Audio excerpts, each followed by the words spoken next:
అందరికీ నమస్కారం. చెరువులో పడ్డ స్కూల్ బస్సు, తీవ్ర దుఃఖంలో కుటుంబాలు. ఈ విషయాలను తెలుసుకోవాలంటే గనక వీడియో మీరు కంప్లీట్‌గా చూడండి. అప్పుడు మీకు కంప్లీట్ ఇన్ఫర్మేషన్ ఏంటో అర్థమవుతుంది. అదే విధంగా చాలామంది వీడియో చూస్తున్నారు కానీ లైక్ అని కామెంట్ చేయట్లేదు. దయచేసి లైక్ అని కామెంట్ చేయండి. లైక్ అని కామెంట్ చేయడం వల్ల ఈ విషయాలన్నీ మనం చాలా మందికి తెలియజేసిన వాళ్ళం అవుతాం. అదే విధంగా చెరువులో స్కూ అదే విధంగా స్కూల్ బస్సు చెరువులో ఎందుకు పడింది అనే విషయాలు కూడా మనం కూడా తెలుసుకునే వాళ్ళం అవుతాం. ఇంక లేట్ చేయకుండా పూర్తి వివరాలు తెలుసుకుందాం. ఫ్రెండ్స్, ఆంధ్రప్రదేశ్‌లోని శ్రీకాకుళం జిల్లాలో శనివారం స్కూల్ బస్సు బోల్తా పడి చెరువులో పడిపోయిన ఘటన 5గురు విద్యార్థులకు స్వల్ప గాయాలు కాగా, అదేవిధంగా బస్సులో ఉన్న 35 మందిని రక్షించినట్లు పోలీసులు తెలిపారు. మందస మండలంలోని వివేకానంద స్కూలుకు చెందిన స్కూల్ బస్సు బోల్తా పడింది.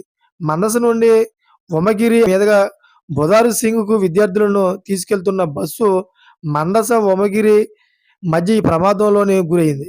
అయితే బస్సు చెరువులోకి పడిపోవడంతో విద్యార్థులు భయాందోళనకు గురై భయంతో కేకలు వేశారు. స్థానికులు సంఘటన మలుపును గమనించి వెంటనే పిల్లలను రక్షించారు. అయితే ముందుకు వచ్చారు.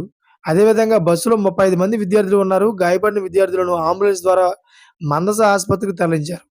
ఈ ప్రమాదంపై కేసు నమోదు చేశామని, ప్రమాదానికి గల కారణాలు తెలుసుకోవడానికి దర్యాప్తు కొనసాగుతుందని మందస సబ్ ఇన్స్‌పెక్టర్ కృష్ణప్రసాద్ తెలిపారు. కొంత సమయం తర్వాత బస్సును చెరువు నుండి బయటికి తీశారు. ఈ కేసులో మరిన్ని వివరాలు తెలియాల్సి ఉంది.